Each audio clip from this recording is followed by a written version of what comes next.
കാൽമുട്ട് പതിവായി തെന്നിമാറുന്നത് മൂലം ബുദ്ധിമുട്ട് നേരിട്ടിരുന്ന വിദ്യാർത്ഥിനിയെ മാർസിലോയ മെഡിസിറ്റിയിൽ നടത്തിയ അപൂർവ ശസ്ത്രക്രിയയിലൂടെ സാധാരണ ജീവിതത്തിലേക്ക് തിരിച്ചെത്തിച്ചു.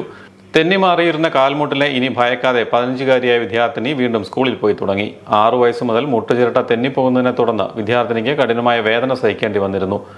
ഓരോ തവണ കാൽമുട്ട് മടക്കുമ്പോഴും മുട്ടുചിരട്ട തെന്നിമാറുകയും കാൽ നിവർക്കുമ്പോൾ മുട്ടുചിരട്ട സാധാരണ നിലയിലാകുകയും ചെയ്യുന്ന രോഗമായിരുന്നു വിദ്യാർത്ഥിനി നേരിട്ടിരുന്നത്. മുട്ടുചിരട്ട തെന്നിമാറുമ്പോൾ അസഹ്യമായ വേദനയും അനുഭവപ്പെട്ടിരുന്നു. തുടയെല്ലും കാൽമുട്ട ചിരട്ടയും ചേർന്ന ഭാഗത്തു വേണ്ട ഗ്രൂവ് ജന്മന ഇല്ലാതിരുന്നതാണ് പ്രശ്നമായത്. ഇതേ തുടർന്ന് 7 വർഷമായി വിവിധ ആശുപത്രികളിൽ ചികിത്സകൾ തേടി. ഈ വർഷം SLC പരീക്ഷയ്ക്ക് ശേഷമാണ് വിദ്യാർത്ഥിനി മാർസിലോയ മെഡിസിറ്റിയിൽ ചികിത്സ തേടിയെത്തിയത്. ഓർത്തോപീഡിക്സ് വിഭാഗം senior consultant doctor Rajeev PB യുടെ നേതൃത്വത്തിലാണ് അപൂർവ ശസ്ത്രക്രിയ നടത്തിയത്. തരുണാസ്ഥയ്ക്ക് കേടുവരാത്ത രീതിയിൽ ഗ്രൂവ് പുനർനിർമ്മിക്കുന്നതിനായി വിദേശത്തു നിന്നും ആധുനിക ഉപകരണങ്ങൾ എത്തിച്ച ശേഷമാണ് ശസ്ത്രക്രിയ നടത്തിയത്.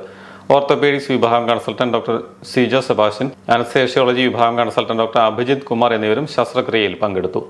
അവധിക്കാലത്ത് ശസ്ത്രക്രിയയും ഫിസിയോതെറാപ്പി ചികിത്സകളും പൂർത്തിയാക്കിയ വിദ്യാർത്ഥിനി കഴിഞ്ഞ ആഴ്ച ആരംഭിച്ച +1 ക്ലാസ്സിൽ പോയി തുടങ്ങുകയും ചെയ്തു.